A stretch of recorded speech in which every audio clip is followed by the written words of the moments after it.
Hello and welcome guys, मैं हूं आपका अपना होम ट्यूटर निखिल सर। जैसा कि आप लोगों को पता है, हम लोगों ने अपना सेकंड चैप्टर स्टार्ट किया है और इस सेकंड चैप्टर में हम लोगों ने पढ़ा था कि जब भी कोई पार्टनर अपना प्रॉफिट शेयरिंग रेशियो चेंज करते हैं तो हमें 5 टाइप के एडजस्टमेंट का रिक्वायरमेंट होता है, यानी हमें अपनी बैलेंस को दोबारा से रिकंस्ट्रक्ट करना पड़ता है। जिन्होंने पिछले वीडियो नहीं देखे वो पिछले वीडियो देखेंगे तो आपको एक कॉन्सेप्ट भी अच्छी तरह समझ में आ जाएगा।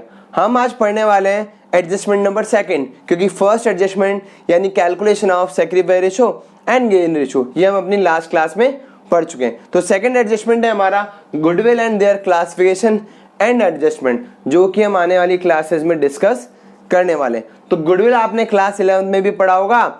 इसके बारे में डेफिनेशन क्या था कि बेसिकली जो भी फर्म की गुडविल होती है वो इनटेंजिबल एसेट्स होती है, यानी रेपुटेशन ऑफ द फर्म जो है बेसिकली वो किस तरह से बनाई जाती है और किस तरह से बनती है। इसका एक एग्जांपल देखेंगे हम लोग तो आपको एक गुडविल अच्छी तरह समझ में आ जाएगा। तो चलिए स्टार्ट करते हैं। मान लेते हैं कि दो पार्टनर है ए एंड बी,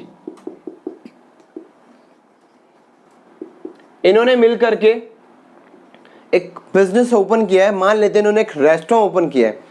तो इन दोनों का पर्टिकुलर बिजनेस क्या है कि रेस्टोरेंट इन्होंने ओपन कर लिया 1 अप्रैल 2010 में, और रेस्टोरेंट ओपन करने के लिए सबसे पहले इन्होंने कैपिटल लगाया होगा, यानी कुछ एसेट्स एक्वायर की होंगी। लेकिन आपको ये ध्यान होना चाहिए कि जब इन्होंने 1 अप्रैल 2010 को अपना बिजनेस ओपन किया तब उस समय इनके बिजनेस को कोई भी जानता नहीं था, क्योंकि बिजनेस तो उसी दिन से क्या कर रहे हैं, ओपन कर रहे हैं। इसका मतलब उस समय इनका जो फर्म था उसका गुडविल 0 था। उसका गुडविल क्या था, 0 था, क्योंकि आप पढ़ चुके हैं गुडविल एक इनटेंजिबल एसेट्स है जो better quality of goods and services regular interval पे सेल करने के बाद ही जनरेट होती है। तो इस तरह से हम लोग देखेंगे कि 1 अप्रैल 2010 को इन्होंने रेस्टोरेंट ओपन किया, उसके बाद इस रेस्टोरेंट में कस्टमर आना स्टार्ट हो गए। अब उन्होंने क्या किया, अपने कस्टमर को better quality of food and better quality of services provide करवाना स्टार्ट कर दिया। तो उनके जो कस्टमर थे, जैसे आप या हम लोग वहां पे लंच या डिनर करने गए और इन्होंने जो लंच हमें यहाँ डिनर कराया है वो बहुत ही डिलीशियस क्वालिटी का और सर्विसेज भी बहुत ही बेटर थी।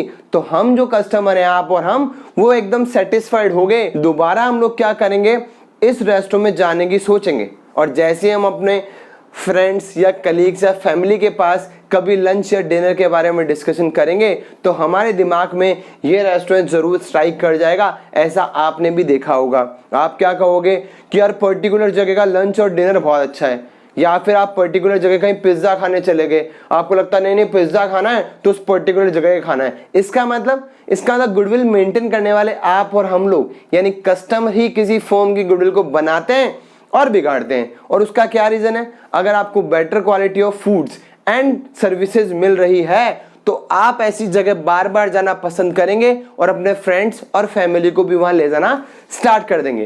तो इस पर्टिकुलर बिजनेस में जो कस्टमर थे उनके नंबर धीरे धीरे मल्टीप्लाई होते चले जाएंगे, और जिस रेस्टोरेंट में अगर कस्टमर अच्छे आना स्टार्ट हो जाएंगे तो ऑब्वियस सी बात है उसका प्रॉफिट भी धीरे धीरे बढ़ने लगेगा। तो क्या किया इन्होंने, 1 अप्रैल 2010 के बाद 31 मार्च 2015, यानी आफ्टर द 5 इयर्स इन्होंने इतनी मेहनत की इन दोनों ने मिलकर के और इस रेस्टोरेंट को चलाने के लिए जी जान लगा दी है। अब इनका रेस्टोरेंट बहुत अच्छा क्या हो गया है, नोन हो चुका है। बहुत सारे लोग इस रेस्टोरेंट को जानने लगे हैं और यहाँ पे लंच और डिनर करने के लिए लाइनें लगना स्टार्ट हो गई है। उसका क्या कारण है, उसका सिर्फ और सिर्फ यही कारण है कि उन्होंने उस फर्म की गुडविल को 0 से आज हीरो बना दिया। उसका क्या रीजन है, उसका सिर्फ एक ही रीजन है, इन्होंने better quality of foods and services regular interval पे प्रोवाइड करवाया। तो ये बेसिकली रेस्टोरेंट नोन होता चला गया, तो इनको जानने वाले बहुत सारे कस्टमर हो गए। तो 2015 में आफ्टर द 5 ईयर इनकी गुडविल 0 से मान लेते हैं इनकी गुडविल हो गई 5 लाख रुपीस। अब इसको कैलकुलेट किस तरह से करेंगे कि गुडविल 5 लाख हो रही है या 7 लाख हो रही है या 10 लाख हो रही है, यही हम लोग इस चैप्टर में पढ़ने वाले हैं। वैल्यूएशन ऑफ गुडविल, कि गुडविल का valuation in term of money में कैसे किया जाए। अब ध्यान रखना इसका बेसिस क्या है, मैंने आपको अभी भी समझाया था कि अगर कोई फर्म कंटिन्यूअस इंटरवल पे better quality of goods and services provide करवाएगी तो उसकी गुडविल धीरे धीरे मेंटेन होती चली जाएगी। और उस गुडविल की वजह से फर्म का जो प्रॉफिट है, क्योंकि नंबर ऑफ कस्टमर बढ़ेंगे तो प्रॉफिट भी कंपनी का बढ़ता रहेगा, तो इस गुडविल की वजह से फर्म का प्रॉफिट बढ़ रहा है। तो मैंने क्या बोला, प्रॉफिट बढ़ रहा है, इसका मतलब गुडविल का वैल्यूएशन प्रॉफिट के बेसिस पे ही किया जाएगा। ये मैं आपको समझा चुका हूं। अब ध्यान देंगे आप, तो इस फर्म को बेसिकली एक पर्टिकुलर लेवल पे ले जाने के लिए इन दोनों ने बड़ी मेहनत की है, इन दोनों ने बड़ा काम किया है इसके पीछे, तब जाके फर्म आज प्रॉफिट अच्छा अर्न कर पा रही है। यानी इस गुडविल को बेसिकली इन दोनों ने क्या किया है, सेल्फ जनरेट किया है, किसी के बाप दादाओं की जागीर नहीं लेकर आए, ये इन्होंने मेहनत किया है और मेहनत करने के बाद अपनी फर्म को इस लेवल पे लेकर आए, इनका प्रॉफिट काफी अच्छा होने लगा है। इसका मतलब क्या हुआ कि इन दोनों ने इस गुडविल को सेल्फ जनरेट किया है। तो मैं आपको इसका क्लासिफिकेशन भी इनडायरेक्टली बता चुका हूं। इसको क्लासिफाइड किया है दो पार्ट में। पहला पार्ट तो है सेल्फ जनरेटेड गुडविल, यानी अगर कोई पार्टनर अपने कंपनी को या अपने बिजनेस को रेगुलर इंटरवल पे मेहनत करके एक अच्छे लेवल पे ले आते हैं, यानी उसका प्रॉफिट बहुत अच्छा होने लगता है, तो माना जाता है कि उन दोनों ने उस फर्म की गुडविल को सेल्फ जनरेट किया है। तो ऐसी गुडविल कहलाती है सेल्फ जनरेटेड गुडविल। अब एक एग्जांपल और समझो, क्या इस सेल्फ जनरेटेड गुडविल को बैलेंस शीट में जगह मिलनी चाहिए या नहीं मिलनी चाहिए? इसका भी मैं आपको लॉजिक समझा देता हूं। जैसा कि आप लोगों को पता है, अगर आप लोग क्रिकेट देखते हैं तो बेसिकली सचिन तेंदुलकर को जाना जाता है कि he is a god of cricket. क्यों? क्योंकि वो एक मैच में रन नहीं बनाता था, वो बहुत सारे मैचेस में रन बनाने के बाद अपनी गुडविल को मेंटेन कर लिया है। इसीलिए हम लोग मानते हैं कि अगर सचिन तेंदुलकर है तो हम लोग मैच जीत जाएंगे, ऐसा माना जाता था। तो क्या करेंगे, और ऐसा होता भी था, तो क्या करेंगे हम लोग, जिस सेल्फ जनरेटेड गुडविल को उस पर्टिकुलर सचिन तेंदुलकर ने जनरेट किया है, कहां से जनरेट किया है, एक मैच से नहीं किया, काफी मैचेस में अच्छा उन्होंने परफॉर्मेंस दिया, तब जाके उनका गुडविल जनरेट हुआ है, जो कि उन्होंने सेल्फ ही बनाया है। तो ऐसी गुडविल को शो करने की जरूरत है क्या? बिल्कुल नहीं है। सचिन तेंदुलकर को दुनिया क्या बोलती है इससे फर्क नहीं पड़ता, पर सचिन तेंदुलकर कभी भी अपने मुंह से यही नहीं बोलेगा कि मेरे जैसा कोई खिलाड़ी नहीं है, मैं हूं क्रिकेट का भगवान, मेरे अलावा कोई दूसरा क्रिकेटर है ही नहीं। ऐसा आपने कभी भी उसके मुंह से नहीं सुना होगा, क्योंकि जिसने खुद ने मेहनत की होती है ना, सेल्फ जनरेट किया होता है किसी पर्टिकुलर गुडविल को, वो कभी भी नॉट टू बी शोन, वो कभी भी दिखावे के लिए नहीं होती है। तो ऐसी गुडविल जो सेल्फ जनरेटेड की गई है वो दिखावे के लिए नहीं होती है, not to be shown sorry. तो ऐसी गुडविल को हम लोग बैलेंस शीट में भी जगह नहीं देते हैं, यानी सेल्फ जनरेटेड गुडविल कभी भी बैलेंस शीट में नजर नहीं आएगी। अगर आपको कोई गुडविल बैलेंस शीट में नजर आ रही है तो समझ लेना कि वो सेल्फ जनरेटेड गुडविल नहीं है। तो फिर वो कौन सी गुडविल होगी, इसको भी हम लोग डिस्कस कर रहे हैं। तो क्या करेंगे, इसका फर्स्ट पार्ट क्या है हमारा क्लासिफिकेशन ऑफ गुडविल का, कि फर्स्ट पार्ट तो हो गया हमारा सेल्फ जनरेटेड गुडविल, और ये गुडविल किस तरह से जनरेट होती है, ये over a long period of time better quality of goods and services provide करवाने की वजह से ही जनरेट हुई है। और ऐसी गुडविल को हम लोग बैलेंस शीट में बिल्कुल भी जगह नहीं देते हैं। लेकिन इस गुडविल का क्या किया जा सकता है, जो कि हम लोग इसमें पढ़ेंगे, वैल्यूएशन ऑफ गुडविल। इसको बैलेंस शीट में जगह नहीं मिलती, लेकिन इस गुडविल का वैल्यूएशन करना हम लोग सीखेंगे, जिसकी वैल्यू मैंने आपको भी 5 लाख रुपीस बताइए। तो इसका वैल्यूएशन हम लोग किस तरह से करेंगे ये मैं आपको आने वाली क्लास में समझा दूंगा। अब आप सिर्फ इतना सा समझिए कि इसका जो सेकंड पार्ट है वो इसका सेकंड पार्ट कहलाता है हमारा क्लासिफिकेशन का परचेज गुडविल। जैसा कि आपको नजर आ रहा है कि इसका नाम ही लिखा है मैंने, परचेज गुडविल, यानी ऐसी गुडविल जो किसी पर्टिकुलर कंपनी या फिर पर्टिकुलर पार्टनर से परचेज की गई है। अब परचेज गुडविल को समझने के लिए ध्यान देंगे, इन दोनों पार्टनर ने 5 ईयर के बाद अपना बिजनेस एक पर्टिकुलर पर्सन को सोल्ड करने का सोच लिया है। अब आप सोच रहे हो कि मेहनत इन्होंने की है तो ये बिजनेस किसी और को क्यों सोल्ड करना चाह रहे हैं, प्रॉफिट भी हो रहा है तो भी क्यों सोल्ड करना चाह रहे हैं।